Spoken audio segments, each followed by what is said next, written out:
Muy bien, buenas noches a todos de nuevo. Eh, el viernes pasado, Carlos introduce el tema del pacto de Dios, eh, explicando que el pacto no nace de la capacidad, necesidad o mérito del ser humano, sino de la iniciativa soberana de Dios.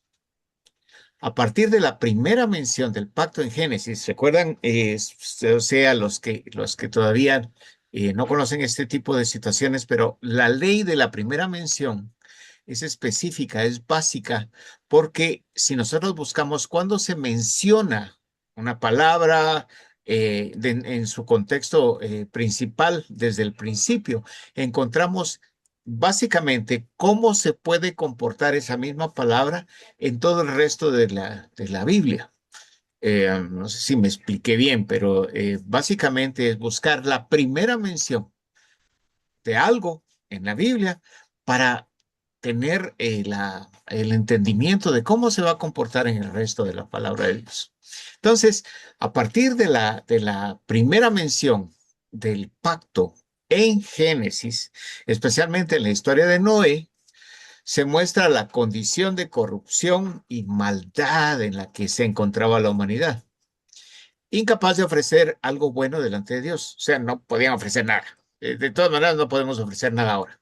Sin embargo, en medio de ese juicio, Noé halla gracia ante los ojos de Jehová. Perdón. Lo cual demuestra que Dios se acerca al hombre por amor, misericordia y gracia.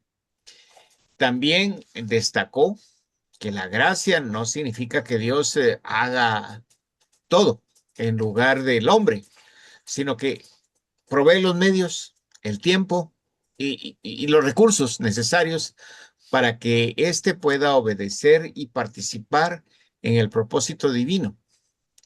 Finalmente, Carlos señaló también que el pacto es establecido, iniciado y respaldado por Dios mismo, revelando elementos importantes como la trascendencia y la jerarquía dentro de la relación entre Dios, Noé y su familia. Eh, ¿Cómo vamos ahí? Carlitos, ¿estamos bien? Cubrimos más o menos, ¿verdad? Ok, muy bien. Entonces, ahora sí, continuando con el tema de hoy, el pacto de Dios, eh, vamos a ver, veremos que el pacto no es una idea abstracta, ni solamente una promesa aislada, sino una relación de gobierno, autoridad, obediencia y misericordia. Dios establece su pacto con su pueblo, revela sus leyes, advierte las consecuencias de la desobediencia y al mismo tiempo deja abierta una vía de esperanza para quienes desean volver a Él con humildad. Entonces, como número uno, el pacto se guarda obedeciendo la palabra de Dios. Las leyes del reino son las leyes del pacto. Las leyes del reino de Dios son el pacto. El que obedece su palabra, guarda su pacto. El que no obedece su palabra, no guarda el pacto, no está dentro del pacto. En este lado es donde yo no miro tonos grises. ¿Mm? Esto significa que el pacto no debe entenderse solamente como una promesa verbal, sino como una relación establecida por Dios, donde su pueblo responde con obediencia, reverencia y fidelidad. La obediencia definitivamente no va a comprar el favor de Dios, pero sí demuestra que la persona reconoce la autoridad del rey, y el rey es con R mayúscula, y desea vivir conforme a su voluntad. Entonces, en Éxodo 24:7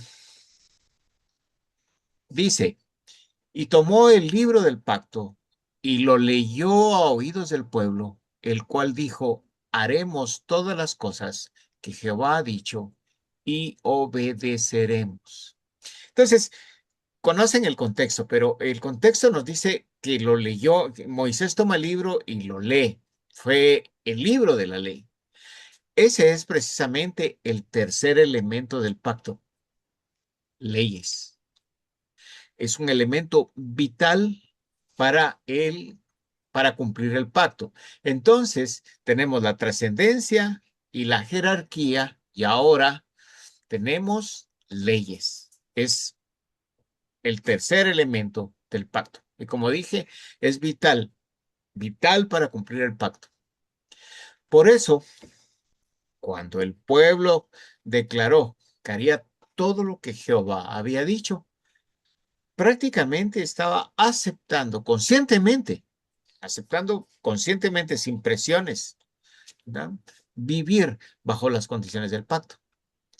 No era una obediencia opcional ni superficial, sino una respuesta de compromiso ante la palabra revelada de Dios.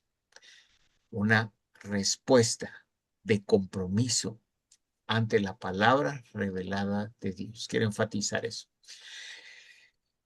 Tengo Segunda de Reyes 18:2 que dice, por cuanto, permítanme un momento, los voy a dejar de ver un momento.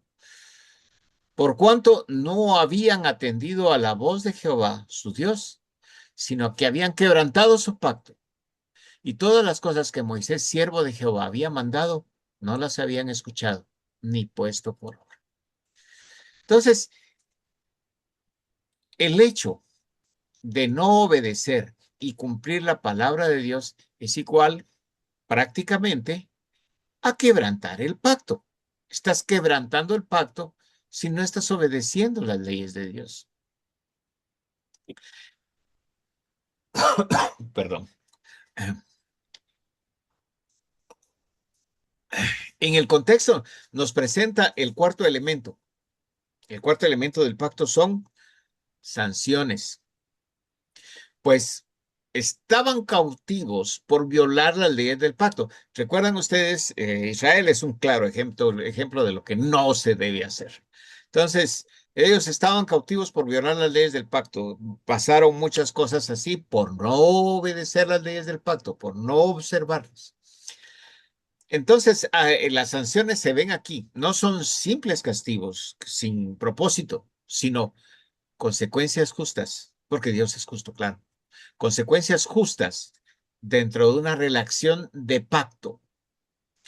Dios había advertido al pueblo que la desobediencia traería juicio. Y el cautiverio confirmó que su palabra se cumple tanto en las promesas como en las advertencias. La palabra de Dios es para siempre. Entonces, como número 2, encontré que la fidelidad de Dios abre la puerta para apelar. ¿Ok? Una apelación. ¿Ok? Una de las cosas que quiero poner delante de ustedes, a veces yo le digo a mi Señor, Dios, ¿por qué esto? ¿Por qué pasa esto? Pero no lo estoy cuestionando. Es una pregunta mía, poniéndome abajo, solo quiero saber. Y si Él quiere decirme, Él me lo va a decir. Si no quiere, no. No voy de ninguna manera a cuestionar a mi Señor. Entonces, entendamos que es una apelación. Debido a que el pacto se basa en la fidelidad de Dios, no en la fidelidad de nosotros, es en la fidelidad de Dios, es una puerta abierta para permitirnos apelar, aun cuando el pueblo o las personas han fallado. Y Pablo lo explica en 2 de Timoteo 2:13. Dice, si fuéramos infieles, Él permanece fiel. Él no puede negarse a sí mismo. Entonces, esta verdad es fundamental porque muestra que la esperanza del creyente no descansa en la perfección humana. Ven, no es la fe, no es lo que nosotros sentimos, sino es la verdadera expresión de nuestro Dios. ¿Mm? Él es, si ustedes lo ponen, es que desde el principio es omnipotente, omnipresente, no falla, no se equivoca. Entonces, si nosotros conocemos y tenemos la certeza de que eso está pasando, entonces tenemos fe en Él. Esa es la fe, ¿verdad? La certeza de lo que esperamos en Él.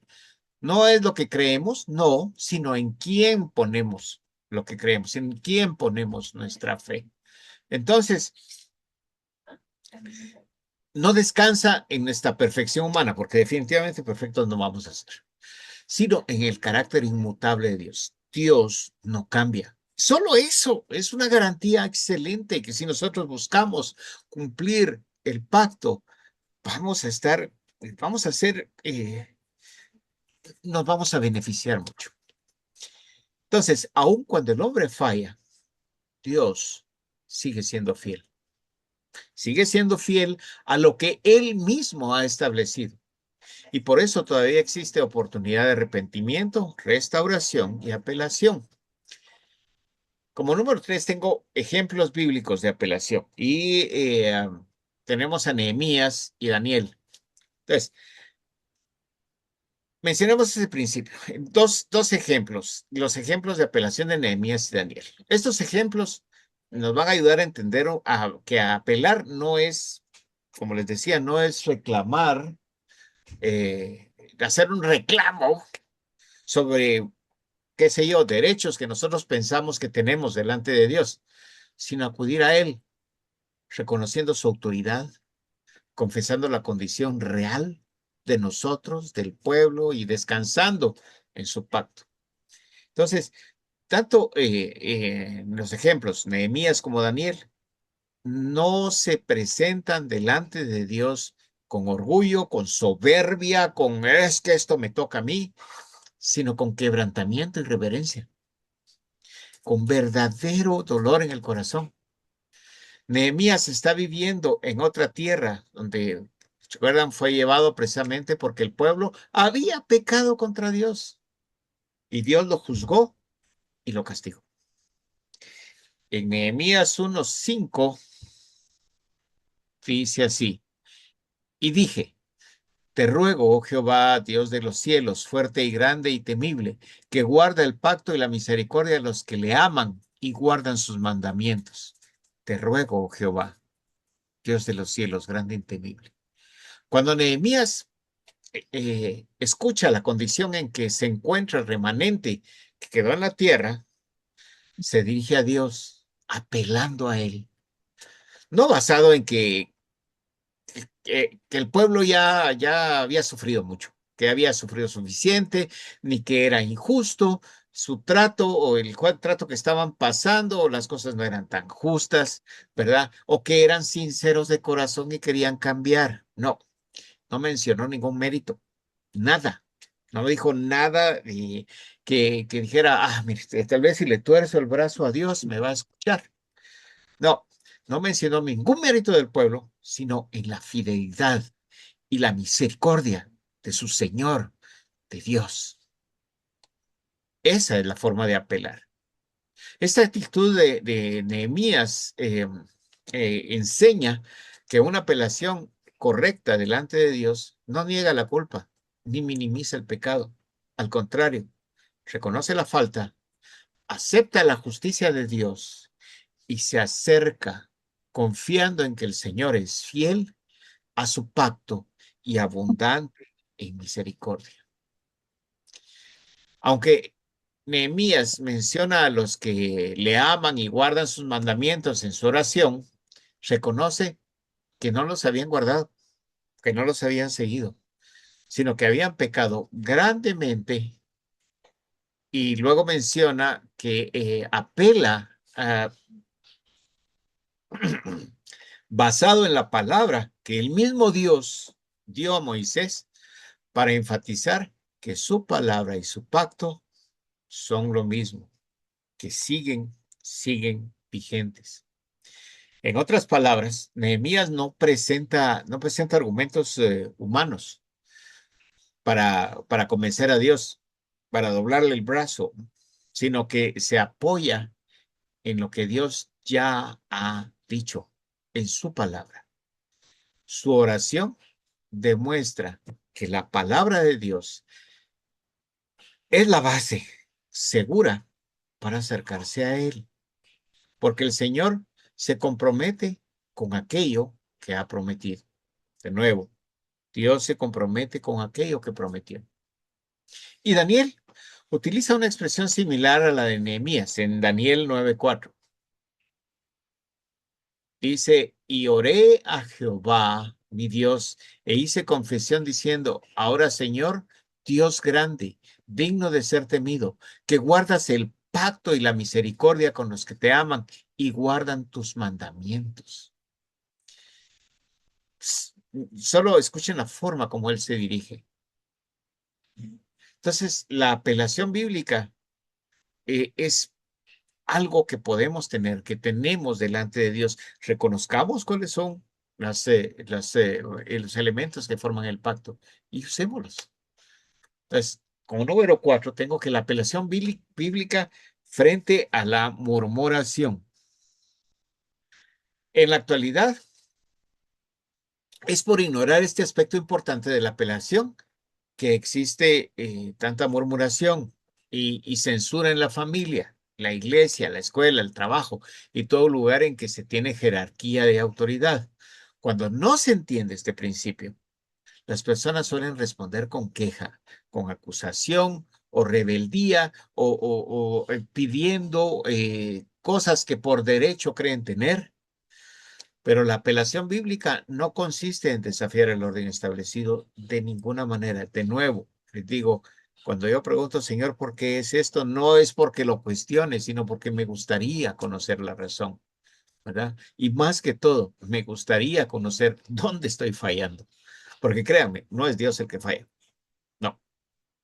Entonces, la apelación bíblica no consiste en desafiar el orden establecido, sino en acudir con humildad, verdad y confianza buscando que Dios obre conforme a su justicia y misericordia. Entonces, la esperanza de los que anhelan agradar a Dios, o sea, nuestra esperanza, descansa en la seguridad de que donde hay jerarquía, hay forma de apelar, donde hay una jerarquía correcta. Este aspecto de la apelación nos ilustra el lado positivo del cuarto elemento del pacto. El cautiverio son las sanciones por no obedecer. La apelación es la recompensa de ser oído en cualquier circunstancia y lugar. Por tanto, el creyente puede acercarse a Dios con reverencia, aún en medio de las circunstancias de sus errores. La apelación no elimina la responsabilidad, no, pero abre una vía de esperanza porque se fundamenta en el Dios que escucha, perdona, restaura y permanece fiel a su pacto. Como una pequeña conclusión diría que el pacto de Dios nos enseña que la obediencia importa, que la desobediencia trae consecuencias, pero también que la fidelidad divina sigue siendo el fundamento de nuestra esperanza, de nuestra fe. El creyente no debe acercarse a Dios con excusas, reclamos o murmuración, sino con confesión, reverencia y fe en su misericordia.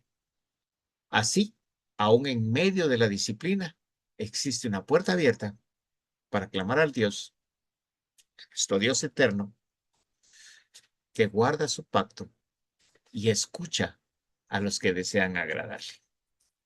Entonces, la próxima semana vamos a continuar estudiando este precioso tema. ¿Verdad? Si tienen alguna duda, pregunta, comentarios, por favor, adelante.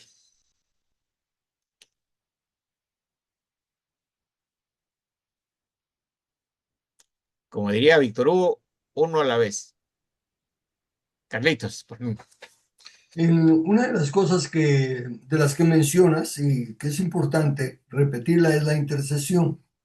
Ah, muchas personas, guerreros de oración y de intercesión y todo, interceden a Dios, clamándole a Dios, ¿verdad? Y pidiendo la respuesta al problema que se esté afrontando. pero lo hacen a veces con dos actitudes erróneas. Uno, están clamando, Señor, mira la maldad de la gente y el verano de los gobernantes y esto y lo otro. Están enfocando en lo que está causando el daño, pero nunca se están identificando con los que están causándolo. O se habla por ejemplo, vamos a interceder por la iglesia que está dormida, que no están cumpliendo, la gente que no está creyendo. La intercesión tiene que tener esa que calidad de apropiarse de los problemas que se van a presentar, como Nehemías y Daniel, ambos dijeron, nuestros padres y nosotros hemos pecado, ¿verdad? A pesar de que ellos no estaban ni siquiera presentes, pero cuando se va a interceder a Dios es como un representante. ¿Verdad? Vengo a pedirle que por favor tenga piedad de nosotros y nos haga esto y lo otro, porque está representando el pecado o el clamor de la gente. O sea que una vez más, en intercesión tiene que haber identificación. Esa es una. Dos, como mencionas acerca de cuestionar a Dios en un sentido correcto, digo casi lo mismo que tú, solo hago una pequeña aclaración. Mis preguntas no necesariamente son para entender por qué, sino que para saber cómo responder. Va al asunto. Está presentando que está pasando esto y esto y esto. Yo no le pregunto por qué, porque de plano ya sé, Dios nunca va a hacer nada injusto, nunca nos va a castigar sin razón. Entonces, no es tanto, entonces yo quiero saber, ahí sí que como cuando decimos que algún hermano nos pide que oremos por él, ¿de qué quiere que oremos? ¿Verdad? Ahí sí, ¿de qué quiere que oremos? Para saber cuál es la respuesta que podemos buscar del Señor. Pero, y eso es lo mismo que apelaría yo ante Dios, ¿verdad? Señor, sí, estamos mal, estamos en una condición, pero ¿cuál debe de ser nuestra respuesta? ¿Qué debemos hacer? Ilumina mi entendimiento, porque aquí en esta porción entiendo que estamos mal, pero no sé cuál es la actitud correcta que debemos tomar, ¿verdad? Un preguntar para obedecer, no necesariamente para saber, porque no necesitamos saber. Dios es el que sabe todo que es bueno y lo que es malo, ¿verdad? Y entonces simplemente saber cómo Él espera nuestra respuesta. Eso sería mi aporte. Gracias, Carlitos, excelente. Sí, definitivamente apelar ante Dios significa acudir a su trono de gracia o justicia creyendo en Él, ¿verdad? Mediante algo, una oración sincera y no dejar de descartar que nosotros podemos ser los principales ejecutores de lo que estamos pasando, ¿verdad? O sea, tiene que ser presentar nuestra causa con humildad y no basándose en nuestros propios méritos, definitivamente, sino en carácter fiel de su misericordia y las promesas que están en su palabra. Capi, Gracias, Carlitos. Sí, Toru.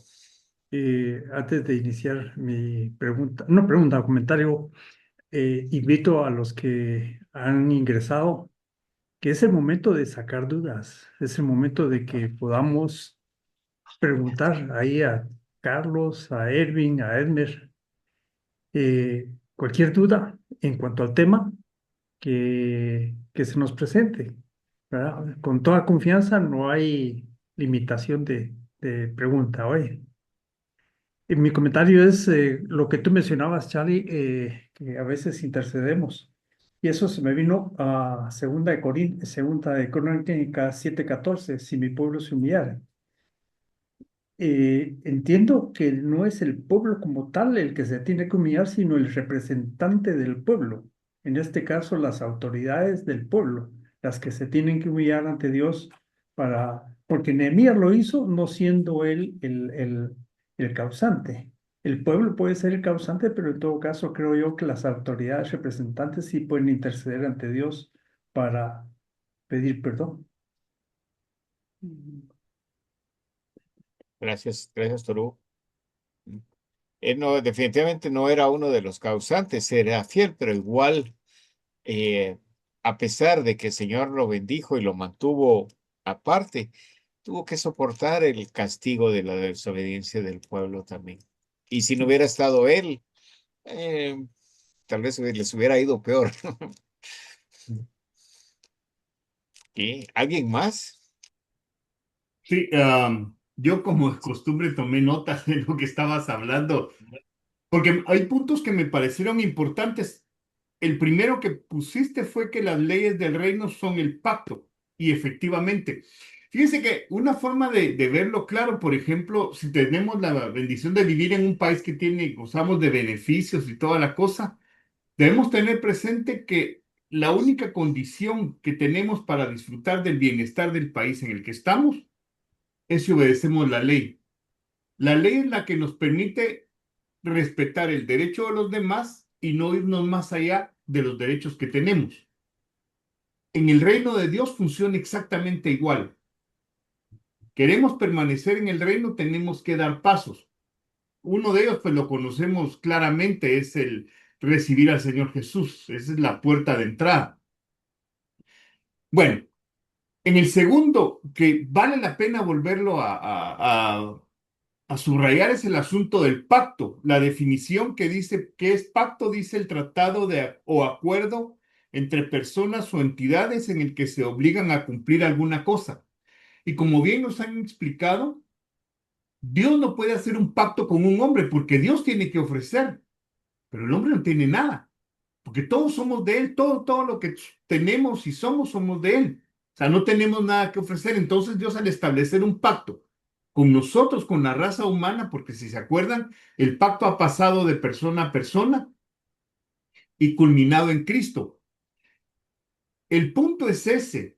Dios hace pacto con nosotros simplemente para orientarnos de qué es lo que necesitamos hacer para mantener una relación estrecha con Él, como bien lo decías vos hace un momento.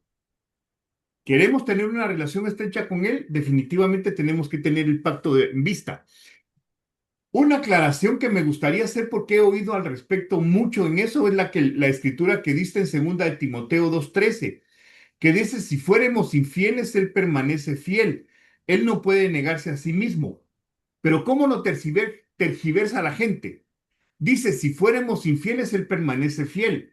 Eso lleva al una vez salvo, siempre salvo. Porque dicen, ok, si una vez hice pacto con Dios y estuvimos de acuerdo, no importa que después yo me salga, porque aunque yo sea infiel, Él permanece fiel y me va a jalar. Cuando la Biblia dice exactamente lo contrario. Si permanecemos en el pacto, permanecemos con Él. Si no permanecemos en el pacto, nos quita. Y justamente en el libro de Romanos, Pablo escribe eso en Romanos 11, 22 al 24. Hablándole a la iglesia, dice del 22: mira pues la bondad y la severidad de Dios. La severidad ciertamente para con los que cayeron, pero la bondad para contigo. Si permaneces en esa bondad, pues de otra manera tú también serás cortado. Y aun ellos, si no permanecieren en incredulidad, serán injertados, pues poderoso es Dios para volverlos a injertar. Porque si tú fuiste cortado del que por naturaleza es sucesivo silvestre y contra naturaleza fuiste injertado en el buen olivo, cuánto más estos que son ramas naturales serán injertados en su propio olivo. La idea es esa. Si no permanecemos en el pacto, somos cortados. Si Israel dice que fue cortado por desobediencia y la iglesia fue injertada contra naturaleza, cuánto más ellos pueden volver a ser injertados. Pero el punto es volver al pacto. Y en el libro de Ezequiel hay otra parte en el 33, del 13 al 15, que es muy interesante porque ya es más personal. Dice Dios hablándole a Ezequiel, dice: cuando yo dijere al justo, de cierto vivirás, y él, confiado en su justicia, hiciere iniquidad, todas sus justicias no serán recordadas, sino que morirá por su iniquidad que hizo. Y cuando yo dijere al impío, de cierto morirás, si él se convirtiere de su pecado e hiciere según el derecho y la justicia, si el impío restituyere la prenda, devolviere lo que hubiere robado y caminar en los estatutos de la vida, no haciendo iniquidad, vivirá ciertamente y no morirá. El punto es ese, la invitación para, no solo como nación, sino como individuo, es de siempre conocer primero el pacto. No podemos respetar un pacto si no lo conocemos, pero también buscar permanecer en él, ¿verdad? Muy interesante, Capi, muchas gracias.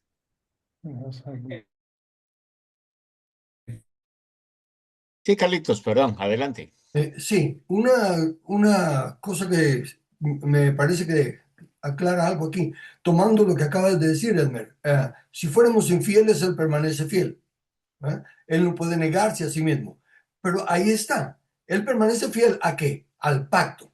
¿Y qué dice el pacto? Si el que quebrante el pacto, muere. Quiere decir que Él permanece fiel. Él lo quebranta, pero va a tener que castigarlo. Se lo había dicho a Moisés anteriormente, cuando Moisés intercede porque no mate al pueblo, viene y le dice, ok, está bien, voy a hacer lo que me estás pidiendo, ¿verdad? Porque Moisés le dice, acuérdate que tú eres lento para la ira y grande en misericordia, ¿verdad? Y entonces él le dice, está bien, voy a hacer lo que tú dices, no los voy a destruir, pero de ninguna manera tendré por inocente al culpable. Entonces él permanece fiel, solo se extiende en misericordia para dar la oportunidad al arrepentimiento de lo como acabas de leer el último texto. Pero su permanencia fiel es para recordarnos, es justo.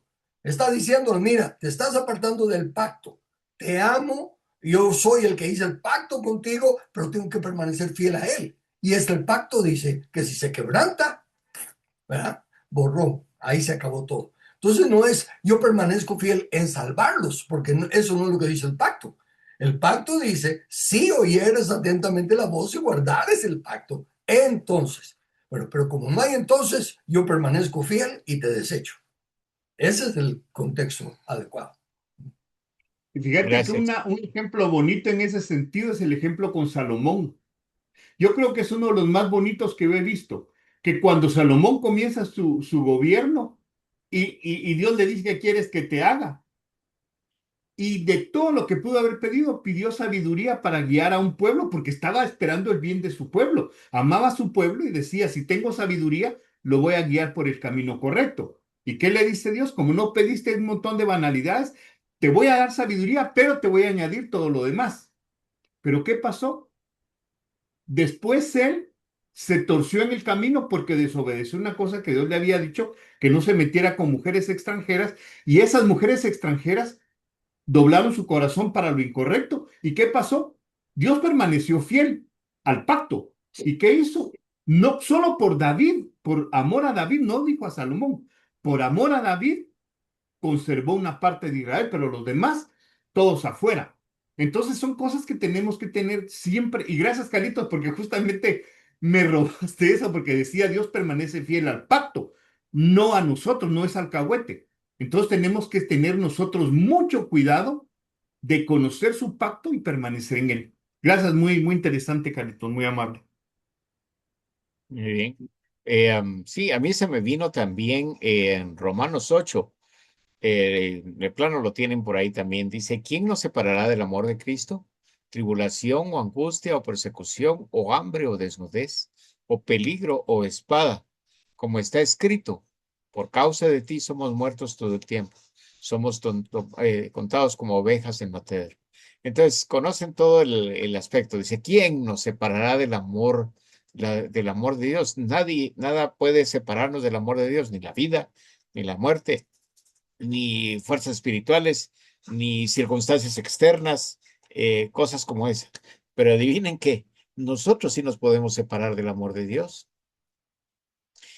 Si tenemos mucho, si no tenemos cuidado, o pensamos, como dice Edmer, que es un Dios alcahuete, entonces nosotros, por decisión personal, nos salimos de la cobertura de él. Eh, muy bien. ¿Alguien más, amados hermanos? No, Yo tengo fíjate una que pregunta, perdón, así, Dejamos a Claudita y después Edmer. dale, Claudita, prioridad uno. eso. Estabas hablando de apelar y vino a mi mente que, por ejemplo, en el caso de un abogado, hay un caso, obviamente, y es, por ejemplo, alguien que fue acusado falsamente. Entonces viene y apelan para que esa persona se vuelva y se haga el proceso y todo eso. No sé mucho de leyes y esas cosas, pero he oído así y he visto. Entonces, pero también hay una apelación con la gente que no es según obviamente el mundo, pero apelan también contra la gente que a veces es culpable.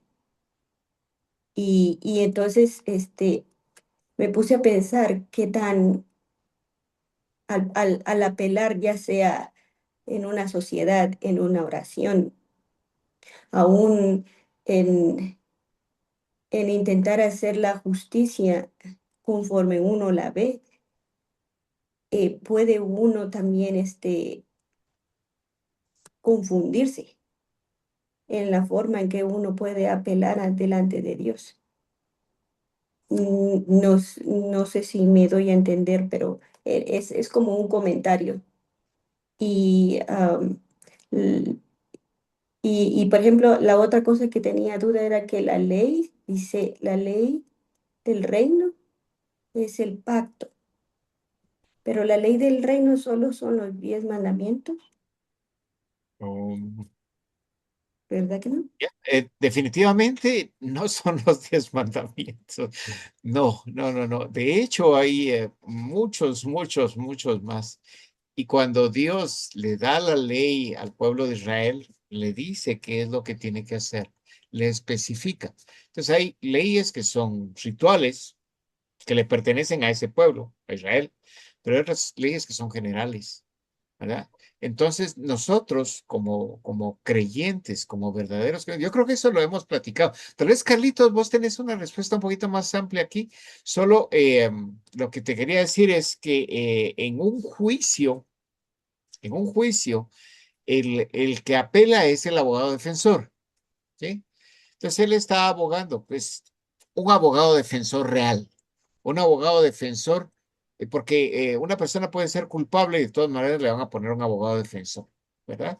Entonces, el que tiene la mejor parte es el acusador, porque cualquiera, hasta un mono puede señalar, perdón, monito, pero no, no me refería a vos, ya se fue, no, ahí está.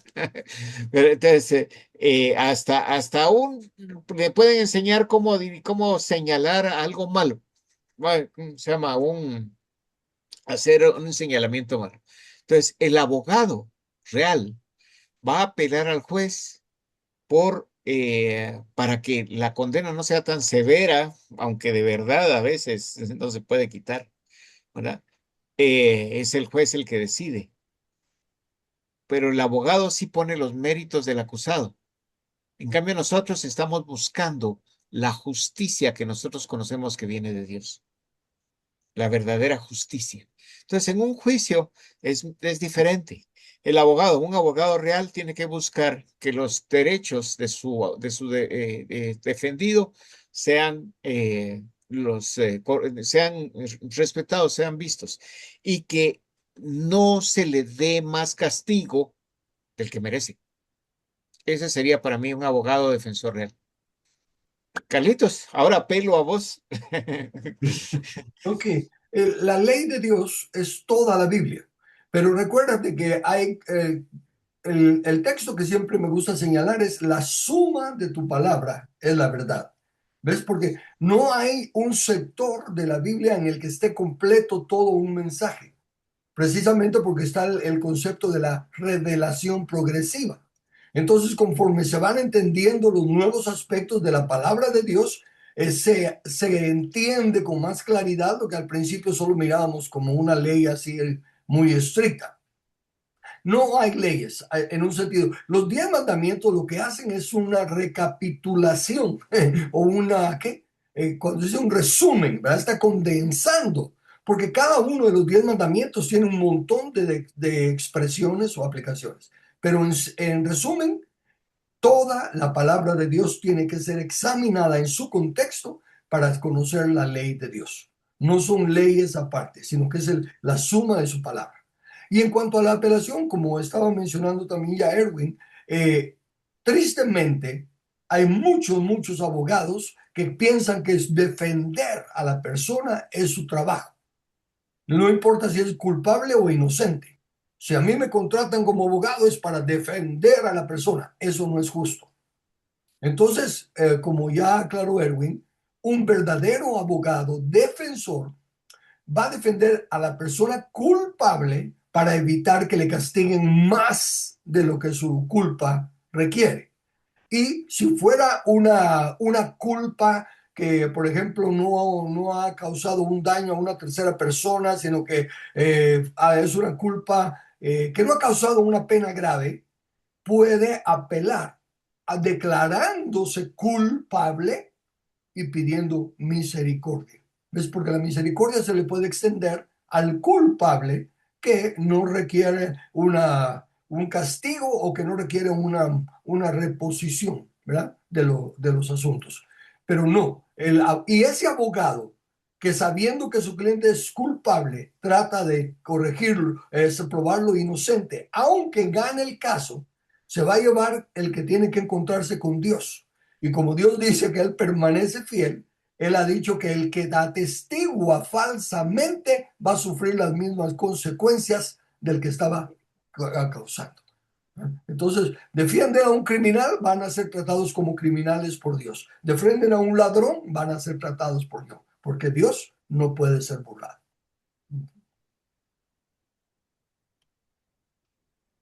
¿Sí? Muy bien. ¿Alguien más?